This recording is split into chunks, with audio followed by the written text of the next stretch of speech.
আসসালামু আলাইকুম। আশা করি ভালো আছেন। এই মুহূর্তে চলে আসলাম আমরা একটি কৃষক ভাইয়ের খেতে। কৃষক ভাইরা কি করছে আমরা কৃষক ভাইদের কাছ থেকেই শুনবো। কৃষক ভাইরা দেখাচ্ছে লার ভিতে বাঁধতেছে।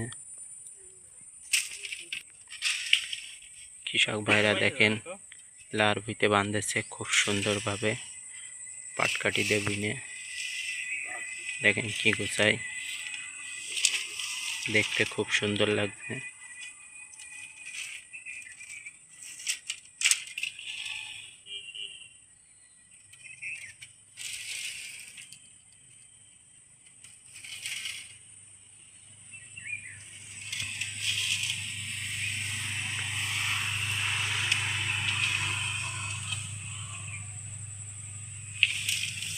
আপনারা কৃষক ভাইদের সাথে থাকবেন, শেয়ার করবেন, ফলো করবেন, লাইক দেবেন। দেখেন একটি সুতোর মধ্যে দিয়ে পড়ায় এসে আর একটি সুতোর মধ্যে দিয়ে খুব সুন্দরভাবে বাঁধ দিচ্ছে।